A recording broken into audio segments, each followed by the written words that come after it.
Hello दोस्तों, स्वागत है आपका हमारे यूट्यूब चैनल पर जिसका नाम है स्टडी विद अंजलि श्रीवास्तव। मैं अंजलि श्रीवास्तव आपका हमारे इस ऑनलाइन प्लेटफॉर्म पर बहुत बहुत स्वागत करती हूँ। दोस्तों, आज हम 6ठी शताब्दी ईसा पूर्व से लेकर के 4ठी शताब्दी ईसा पूर्व के बीच जो धार्मिक आंदोलन हुआ था, जैसे कि जैन धर्म, बौद्ध धर्म, इनके बारे में कुछ प्रश्नों को हल करेंगे। तो पहला प्रश्न ये है कि जैन परंपरा के अनुसार जैन धर्म में कुल कितने तीर्थंकर हुए। तो जैन परंपरा के अनुसार जो है तीर्थंकर की संख्या 24 तीर्थंकर हुए, जिसमें सबसे लास्ट महावीर स्वामी जी थे। त्रिपिटक धर्म ग्रंथ किसका है। तो त्रिपिटक धर्म ग्रंथ जो है बौद्धों का है। त्रिपिटक का मतलब होता है 3 टोकरी। बुद्ध ने निम्नलिखित में से किस स्थान पर महापरिनिर्वाण मतलब मृत्यु को प्राप्त किया था। तो ये हो जाएगा, इसका उत्तर हो जाएगा कुशीनारा कुशीनगर में। कुशीनारा कुशीनगर में इन्होंने मृत्यु की प्राप्ति हुई थी। अब जैसे आपसे पूछा जाए, यहाँ पर क्वेश्चन, यहाँ पर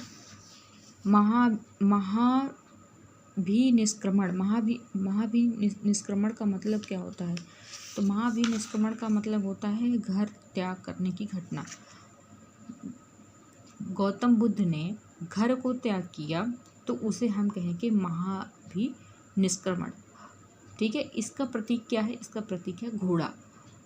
महापरिनिर्वाण का मतलब होता है मृत्यु। संबोधि का मतलब होता है ज्ञान की प्राप्ति की घटना को संबोधि कहते हैं। और उसके बाद एक आता है धर्मचक्र परिवर्तन। धर्मचक्र परिवर्तन का मतलब क्या होता है। धर्मचक्र परिवर्तन का मतलब होता है सारनाथ में जो पहला उपदेश दिया था गौतम बुद्ध ने, उसको धर्मचक्र परिवर्तन कहते हैं। ठीक है, फिर अगला प्रश्न है, किस शासक ने बौद्धों के लिए विख्यात विक्रमशिला विश्वविद्यालय की स्थापना की। तो धर्मपाल ने की थी। धर्मपाल ने किसके द्वारा तृतीय बौद्ध संगीति को संरक्षण प्रदान किया। तो अशोक के टाइम पर। तो सबसे पहले जैसे हम मौर्य वंश की बात करेंगे तो मौर्य वंश में सबसे पहले चाणक्य के सानिध्य में आकर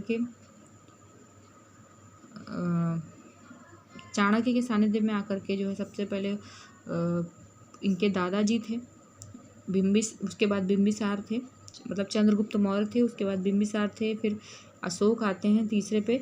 तो इन्हीं के टाइम पर तीसरी बौद्ध संगति होती है। और धर्म ग्रंथ पिटकों की रचना निम्नलिखित में से किस भाषा में की है। तो पाली भाषा का प्रयोग किया जाता था। जो धर्म ग्रंथ पिटक थे, सुत्त पिटक, विनय पिटक, उसकी रचना पाली भाषा में की गई। किस शासक के शासनकाल में नेपाल में बौद्ध धर्म का गमन हुआ। तो अशोक ने जब बौद्ध धर्म को अपना लिया, जो कलिंग का युद्ध हुआ, उस कलिंग के युद्ध में बहुत सारे लोग की जब मृत्यु हुई तो इससे इसका दिल दहल गया। फिर इसने कभी भी अपने जीवन में युद्ध न करने की इसने प्रण लिया और उसने युद्ध नहीं किया और इस बौद्ध धर्म को उसने प्रचार प्रसार किया। तो उस समय उसकी एक बेटा और बेटी, ये दोनों इधर श्रीलंका की तरफ गए थे और नेपाल में जा कर के ये प्रचार प्रसार किए थे। तो उसी समय बौद्ध धर्म का गमन नेपाल की तरफ भी हुआ। फिर सांची क्यों विख्यात है। सांची में सबसे बड़ा बौद्ध स्तूप है, इसलिए वो विख्यात है। महावीर का जन्म किस क्षत्रिय गोत्र में हुआ था। महावीर का हुआ था जांत्रिक में। महावीर स्वामी का क्षत्रिय गोत्र क्या है, जांत्रिक। और गौतम बुद्ध का क्षत्रिय गोत्र क्या है, शाक्य में उनका हुआ था। महावीर की माता का क्या नाम है, त्रिशला नाम था। महावीर की माता का क्या नाम था, त्रिशला नाम था। गौतम बुद्ध द्वारा अपने धर्म में दीक्षित किए जाने वाला अंतिम व्यक्ति निम्नलिखित में से कौन था। तो सुभद्र जो था वो गौतम बुद्ध द्वारा अपने धर्म में दीक्षित करने वाला अंतिम व्यक्ति था। प्राचीनतम विश्वविद्यालय कौन था। सभी जानते हैं नालंदा विश्वविद्यालय प्राचीनतम विश्वविद्यालय है। किस भाषा का ज़्यादा प्रयोग बौद्ध धर्म के प्रसार के लिए किया गया था। तो आपने देखा कि बौद्ध धर्म के तीनों ग्रंथ जो पिटक हैं, सुत्त पिटक, विनय पिटक, ये सब पाली भाषा में लिखे गए हैं। तो ये भी पाली भाषा में ही प्रचार किया गया था। महावीर स्वामी की मृत्यु कहाँ हुई थी। तो महावीर स्वामी की मृत्यु पावापुरी में हुई थी। अभी जैसे पूछा जाए कि गौतम बुद्ध की मृत्यु कहाँ हुई थी। तो गौतम बुद्ध की मृत्यु कुशीनारा या कुशीनगर में हुई थी, आप सभी जानते हैं। और इनकी मृत्यु पावापुरी में हुई थी। बोधिसत्व पद्मपाणि का चित्र सर्वाधिक प्रसिद्ध और प्रायः चित्रकारी कहाँ है। वो अजंता में है, किलोरा में है, आप बताएंगे। अजंता में है कि एलोरा में है? अजंता में। अजंता की गुफाओं में बोधिसत्व पद्मपाणि।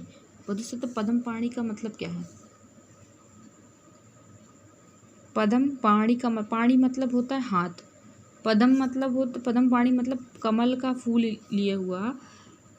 अजंता की गुफा में कमल का फूल लिए हुआ एक चित्र, मतलब वहाँ पर चित्रित है, चित्रकारी बनी हुई है और वह उसका सिर नीचे की ओर है और उसने कमल का फूल लिया हुआ है। तो वो जो है उसकी जो सर्वाधिक प्रसिद्ध और प्राय चित्रकारी बोधिसत्व की वो अजंता में। मठ मंदिर स्तूप किस धर्म से संबंधित है? तो मठ मंदिर स्तूप जो है वो बौद्ध धर्म से संबंधित है। ठीक। बौद्ध धर्म और जैन धर्म दोनों को उपदेश किस शासनकाल में दिए गए थे? बिंबिसार के टाइम पर बौद्ध धर्म के भी उपदेश दिए गए थे और जैन धर्म के उपदेश दिए गए। गौतम बुद्ध ने अपना प्रथम उपदेश कहाँ दिया था? तो गौतम बुद्ध ने अपना प्रथम उपदेश बोध गया में, सारनाथ में दिया था। बोध गया में क्या हुआ था? बोध गया में उन्हें संबोधि मतलब ज्ञान की प्राप्ति हुई थी और सारनाथ में उन्होंने पहला उपदेश दिया था। कुशीनगर में उन्हें क्या हुआ था? कुशीनगर में उनकी मृत्यु की प्राप्ति हुई थी और लुम्बिनी में उनका जन्म हुआ था। समझ में आया? बौद्ध धर्म ग्रहण करने वाली पहली महिला कौन थी? महाप्रजापति गौतमी।